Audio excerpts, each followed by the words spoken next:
Alright, minasan, how y'all going today? A big arigatou gozaimasu to the real ones who clicked. I've wanted to address these quote-unquote leaks by Samus Hunter. And remember, I got no shade to you, ma'am. I'm thankful for these leaks, and I sure hope they are true. But here is my analysis. And no, I am not going to say the cliche, repeat what every single other video or article is saying about Bayonetta 3 leaks. These are my thoughts. I haven't heard anyone else say. So if you are new to the channel, be sure to hit that subscribe button because I'm trying to hit 1 billion subscribers by tomorrow. So if you want to be part of that momentous event, consider joining the Rakunx notification squad. So once Bayonetta 6 comes out, you'll be the first to get that quote-unquote I saw Bayonetta 6 first type of clout. In the partly words of Dyfo, watch the entire video, don't be a Stormy Beach. Given some requests, I published some background on the development of #Bayonetta 3. Don't worry, the project is continuing development, it's not cancelled. Development began a few months before its reveal. The deals came together after Scalebound's cancellation. Look, I'm not a Scalebound stan, so I can't really speak up on that, but I'm really glad we're starting with this exciting introduction. We haven't actually heard this before.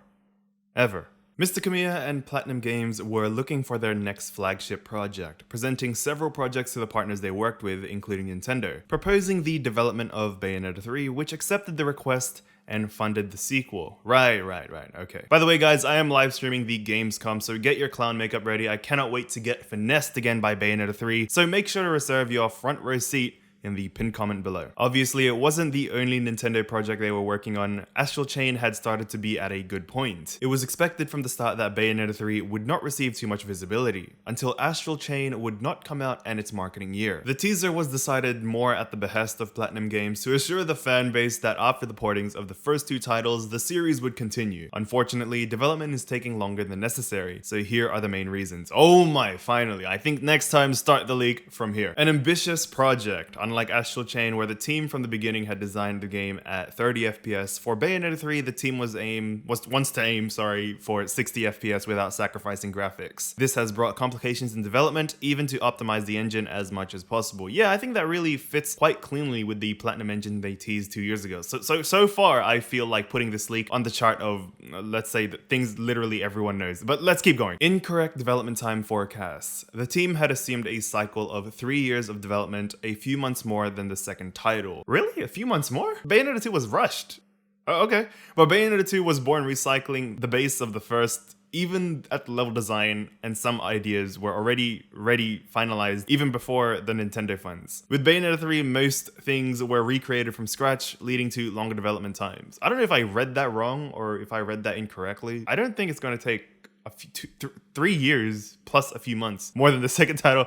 They would be releasing it by this year if it was. So I really don't think if they're going to make it a turning point. Another thing to put on the pile of things actually only a few people know that Bayonetta 2 was mostly recycled models. So I'm putting that one of the things a few people knew but kind of realized after like 7 years chart. But the part about explaining the recreation of Bayonetta 3 from scratch leading to longer development time, come on, I'm pretty sure that's quite a common sense since, you know, they've claimed it was going to be a turning point for the company being better, faster, and tighter. COVID issues. I wonder what these are going to be about. PlatinumGames are an independent studio. This means that they had to manage all the internal reorganization issues by themselves, purchasing the infrastructure for smart working. The studio was even shut down for a month with very little organization progress. You know, this is why the satirical Bayonetta 3 is confirmed to be a video game leak circled around, which I gotta admit,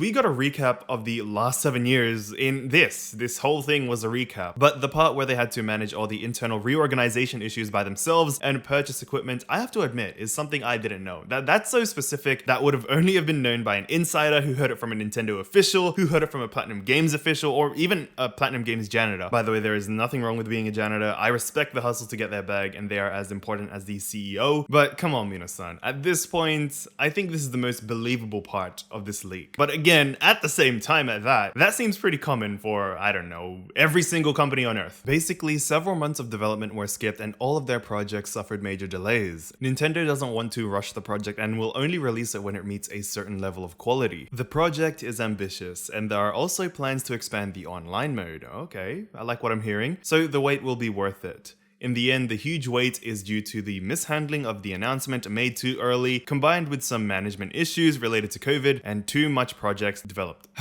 I'm sorry, but I have to sit on the fence with the quality of this leak right here. If you are quite new to Bayonetta 3, I have to explain that this is the second, yes, the second leak since 2018, so you can tell how niche this game is. But did you just say online mode? Now that's new, I actually like that. I'm a bit of a Fortnite lover myself, if you know what I mean. Nah, but for real, I've had a few videos detailing an online co-op mode or a battle royale like Naraka Blade Points or even a PvP fighting mode, so this excites me. If they are as ambitious as they say they are by putting an online mode, can they please nerf these motherfuckers? I know that's pretty vague and not detailed, but I'm pretty sure people who have played Tag Climax agree with me on this. I'm not going to waste everyone's time giving a 100,000 word Reddit post on why Bayonetta's daddy should be nerfed. Regardless, we all know that we're just gonna get our asses kicked by Dreamer, so what's the point? But yeah, Samus Hunter, I like this. A lot of us are just hoping for a better online mode for Bayonetta 3, and you have just given us the green light on it, so I'm gonna give you a fat W. Alright, Mina-san, I'm going to have to evaluate this leak, and I'm going to be honest, at this point, with the lack of news, I'd accept fan art as canon. This one just seemed way too common, even for my standards, and you know how vague I am with some of my theories, but at the same time, it's believable. Again, I'm gonna give Samus Hunter a fat W on this, no cap. Upping their engagement and Twitter algorithm was a great play because it sure got me clicking. But let's take a look at one of my favorite comments, and it was thanks to our good friend Phileas for asking an actual valuable question about Bayonetta 3. I'm curious about who's directing it. Also with Hashimoto-gun, Bayonetta 2's director, series enemy designer, I'm curious about the new enemies in this game. Yeah, me too, I actually want some more Sukubai in it. To which Samus Hunter replied, Kamiya is involved.